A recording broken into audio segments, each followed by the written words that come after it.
Fighting nerves before you speak is the worst thing you can do, not only because it doesn't work, but because it makes the problem even worse. So every time you suppress that feeling of nervousness, the dry mouth, the tightening, the shakes, your brain reads that as a threat, and it fires even harder. Today I'm going to give you a 3-step framework I call the flip, because it's not about calming down, it's not about managing feelings or picturing the audience naked, it's about understanding your feelings and working with them, not against them. All through my schooling, if I knew I had to speak, I got nervous the night before, I couldn't sleep, I got nervous on the day, I thought of excuses, I even practiced excuses. And this was the same, not just for school, but for my work career too.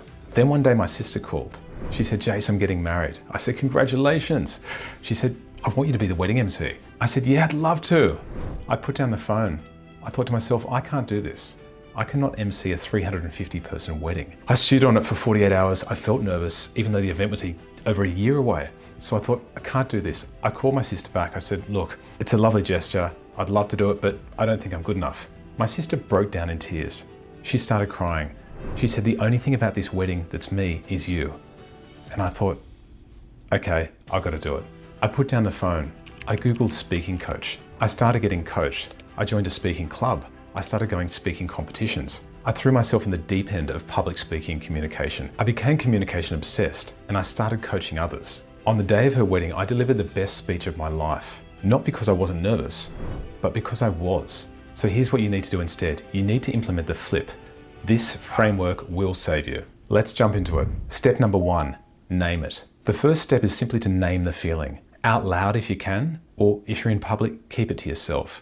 But either way, say to yourself, "I feel nervous," if you do, or "I feel scared, I feel overwhelmed, I feel anxious," whatever it is, name that feeling. That's it, just name it. But here's why. If you suppress the feeling, it makes it worse. If you actually name it, it loses power and your body stops seeing the feeling as a threat and starts just processing it as information. This has been backed by science in this study. In 2007, UCLA researchers found that simply naming what you're feeling actually quiets the fear response in your brain. Your amygdala, the part that's triggering all the panic, literally dials down. So you're feeling nervous, name it, and let's get into step number 2. Step number 2 is to reframe it. Step number 2 is where most people stop, but there's actually 2 layers to this. And the second one, that's the one that nobody talks about. Layer number 1, I'm sure you've heard it before, reframe nervousness as excitement. Why? Well, because they both have the same response in the physical body. Whenever you think you're nervous, say to yourself, "I'm excited. I don't feel nervous, I feel excited." If somebody asks you, "Are you feeling nervous?" say, "No, I'm actually really excited. I'm looking forward to it." This is also backed by science.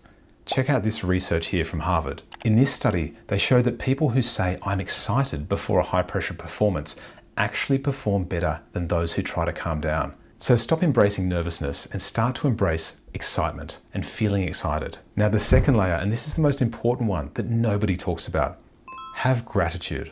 Ask yourself, why do I feel this way? Why do I feel nervous? Or why do I feel excited? The fact is, if you feel nervous because you care about something, not because you don't. So think of your nerves as proof that you actually do care, that you actually do want to do well. So don't fight the feeling of nervousness. Reframe that feeling as excitement. Then be grateful that your body is generating this excitement for you to use. Literally, before you speak, say, "Thank you for being there. Thank you for the energy. Thank you for the excitement." Now, you're nearly there. Nice work. Step number 3 is the simplest and the most powerful. Step number 3 is use it and embrace it to really take what you've learned, take it on board and deliver. Now it's time to take that feeling of nervousness turned excitement, the feeling of gratitude, the feeling of reframing, put it all together and use it. The energy that you've been fighting is actually the energy that helps you present. It helps you deliver, and it's the energy that helps you perform.